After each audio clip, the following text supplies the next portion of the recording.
El gobierno se resignó a tener que gobernar sin reformas, si pasan bien y si no también. Esposos Mandilones presenta.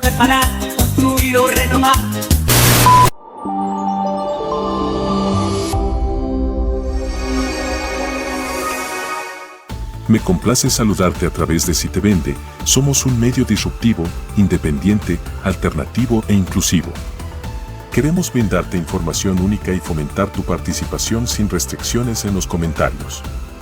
Te animamos a suscribirte, activar notificaciones, dar me gusta y compartir el video con al menos 10 personas para apoyarnos.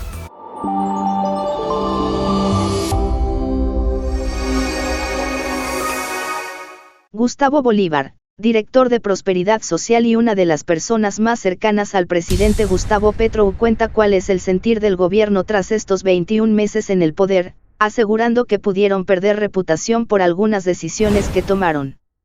No ve tan claro el panorama de las reformas en el Congreso y dice que es hora de gobernar con lo que se tiene. Defiende al presidente y a la campaña del expediente en el CNE y sostiene que lo correcto es que el magistrado Álvaro Hernán Prada salga de la investigación por los comentarios que ha lanzado contra Petro.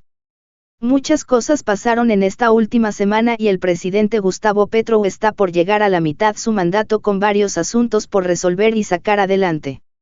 Usted es una de las personas más cercanas al presidente. ¿Cómo ha visto estos casi 2 años del gobierno del cambio? La opinión que doy es personal, no oficial. El gobierno empezó con una actitud de apertura democrática con la meta de pasar las reformas. Se hicieron acuerdos con varios partidos tradicionales y así se aprobó la reforma tributaria y el Plan Nacional de Desarrollo, pero, cuando llegaron las otras reformas fue más poderoso el sector corporativo que el mismo gobierno y ahí fue cuando llamaron al orden a los congresistas, en el sentido de decirles qué pasaba y que no, porque estábamos tocando intereses muy grandes y eso nos puso en una disputa de poder de quién puede más. Nosotros perdimos en ese terreno, porque si nos vamos a la financiación de las campañas, pues estas personas que tienen intereses en que no pasen las reformas, son financiadores de campaña. El gobierno, al darse cuenta de que vendió un pedazo de prestigio porque liarse con ese sector, cuando se llega con promesa de cambio, es perder prestigio y reputación, se quedó sin nada, nos quedamos sin nada. Al comienzo, varios ministerios estaban en manos de figuras que no eran necesariamente de la izquierda ni de la causa, pero el presidente se dio cuenta de que eso no le funcionó y por eso me llamó a mí, a Alexander López y a otras personas más de las entrañas. Después de estos 2 años está en una especie de reingeniería para ver si ya con lo propio se va a gobernar, incluso sabiendo que las reformas podrían no pasar. Precisamente, las reformas son uno de esos puntos pendientes y tienen solo hasta el 20 de junio para salvar algunas. La reforma a la salud se cayó, la pensional está con los tiempos contados y la laboral no tiene el mismo ambiente. Por eso, el gobierno, al casi que perder 2 años insistiendo en las reformas por la vía legislativa, creo, ya se resignó a que tenemos que gobernar sin esas reformas y si pasan, pues bien, y si no pasan, pues también. Los magistrados del Consejo Nacional Electoral, CNE, Benjamín Ortiz y Álvaro Hernán Prada tienen la ponencia para formular cargos por presuntas irregularidades en la campaña Petro, cómo cayó la noticia y qué van a hacer. El CNE no puede investigar al presidente, no tiene la competencia. Que investigue a la campaña y al responsable de la campaña, que es el gerente, Ricardo Roa. Pero lo de esta semana nos hace pensar que el CNE imputaría cargos que recaerían sobre el presidente, que realmente debe ser investigado por la Comisión de Acusaciones. La pregunta es por qué casos mucho más graves, porque lo del gobierno es una cosa interpretativa, nunca llegaron a términos, como los de Odebrecht, la ñeñe política. Son casos aberrantes y de los cuales hay adiós, pruebas, financiación extranjera. Pero esos los cerraron tranquilamente y ahora están hilando muy fino porque están buscando la caída. Pero en el expediente se habla de una violación del tope por más de 5.000 millones. O sea, hay dineros que no le cuadran al CNE. El partido tiene derecho a cuidar la elección de su candidato y pagar los testigos electorales. Y los aportes de FECODE, Federación Colombiana de Educadores, donaciones de maestros, etc., se hicieron directamente al partido, no al candidato. ¿Esto es político o es jurídico? para nosotros eso es político, pues el CNE está compuesto por una cantidad de magistrados que pertenecen a los partidos tradicionales, nosotros tenemos una magistrada. Entonces, ¿cuál va a ser entonces ahí la manera de responder? El Pacto Histórico presentó una recusación contra el magistrado Prada, quien viene del Centro Democrático y acaba de ser citado a juicio por la Corte Suprema de Justicia por presunto soborno en actuación penal.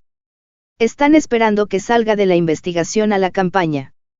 Eso es un chiste. Si esas recusaciones que tiene el magistrado no son resueltas favorablemente, esto se vuelve un chiste. Un tipo imputado por corrupción, por compra de testigos, que no sabemos por qué la Corte esperó hasta el último momento para llamarlo a juicio, y que en repetidas ocasiones ha dicho de todo del presidente, ¿cómo va a ser su investigador? Ahí se rompe todo el principio de la jurisprudencia. Si yo odio a una persona, le he dicho guerrillero, pues esa recusación tiene que salir obviamente favorable. El presidente dijo esta semana que si el pueblo dice más adelante irá, ¿a qué se refería? Lo que él dice es que le obedece a ese pueblo que lo eligió. Es mentira que él se vaya a anclar en el poder, que no quiera entregarlo, él nunca lo ha dicho. Sin embargo, insisten en que él se quiere quedar otros 4 años. Desde el mismo relato que se construye en la oposición, en los entes de control y en algunas cortes pareciera que hay un conflicto para no dejar al presidente gobernar y no dejarlo terminar su periodo. Hay un golpe blando. No se puede negar que hay un golpe blando en ciernes. El presidente quiere bajar los servicios públicos porque la gente ya está desesperada y el Consejo de Estado le niega la posibilidad. Fue a La Guajira, trasladó todo su gobierno, hizo unos acuerdos con la gente, pero también le tumban el marco de los decretos de emergencia. En un país con tanta desigualdad, también nos tumban el Ministerio de la Igualdad. No sé si es que coincide todo o se han hecho mal las cosas, pero la percepción que tenemos es que no lo quieren dejar gobernar, entonces él convoca al poder constituyente, que es el pueblo, apela a este de manera pacífica. Se viene una nueva marcha. Seguramente sí vamos a querer hacer una muy grande para decir que hay medio país que también se tiene que respetar, para enviarle un mensaje al Congreso de que hay un pueblo que está leyendo lo que hace. Vamos a hacer unas reuniones esta semana para fijar todos esos temas y detalles, va a ser pronto.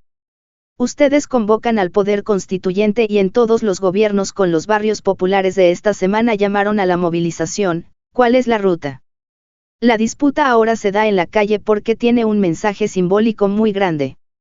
Tener más gente en las calles que el otro representa nada menos que la caída del otro y la oposición está muy activa.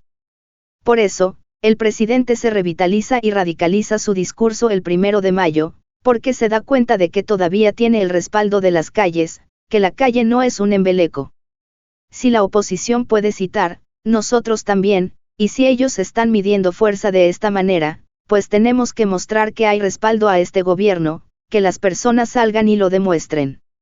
Ya se ha venido haciendo y lo bonito de eso es que todas las marchas, independientemente de quién las cite, han sido pacíficas, no ha habido un solo herido porque el presidente es un demócrata y no hace lo que nos hicieron a nosotros en el gobierno de Iván Duque, no oprime y nunca lo hará. La orden que ha dado a la fuerza pública es de no disparar contra ningún manifestante. ¿Cuál es el balance de gobierno con los barrios populares? Nosotros estábamos centrando gran parte del accionar del gobierno en los territorios olvidados, y se ha hecho una muy gran demanda y se va a transformar el sector, sin duda. Pero, ya en esta última etapa también nos tenemos que centrar en las ciudades porque si vamos a los números, hay más pobres en Bogotá que en todo el resto de la Colombia olvidada. Es decir, en Bogotá hay 3 millones de personas aguantando hambre y si sumamos las 6 grandes ciudades de Colombia, ahí están, por lo menos, el 70% de los pobres del país. Entonces no podemos solamente centrarnos en Chocó, en La Guajira, en Guainía. Estamos llegando a eso, pero, por ejemplo, en Bogotá la actitud del alcalde Carlos Fernando Galán fue como de celos, como si el gobierno no pudiera hacer cosas en su ciudad, que está aguantando hambre y que podría beneficiarse con nuestro dinero y recursos. ¿Cómo nos va a impedir eso? A propósito, ¿cómo está la relación con el alcalde Galán? Mientras que todos los demás alcaldes asistieron a gobierno con los barrios populares, sin ecuación, él no. Tiene una actitud como de mezquindad. Nosotros no nos vamos a meter en su gobierno, pero tampoco nos puede impedir que hagamos acciones en beneficio de los más pobres. Pero, el balance con los demás alcaldes y gobernadores es buena, están muy interesados en interactuar con el gobierno, menos el alcalde de Bogotá. En el cónclave que tuvieron en Paipa ustedes acordaron. Se está reforzando y de hecho ya hay una estrategia de comunicación que está a punto de empezar a funcionar, y eso es porque identificamos el gran lunar del gobierno, hace muchas cosas, pero nadie las conoce. De hecho, yo en los consejos de ministros he escuchado cosas que no sabía que se estaban haciendo. Por ejemplo, la ministra dice, estamos haciendo 512 pozos de agua en La Guajira, y yo digo, ¿cómo así? Porque la gente no sabe esto. Hay comunidades energéticas, una cantidad de obras, acueductos que la gente duró toda su vida pidiéndolos. Una de nuestras estrategias será destacar semanalmente lo más importante que se está haciendo, que promocionemos esos avances.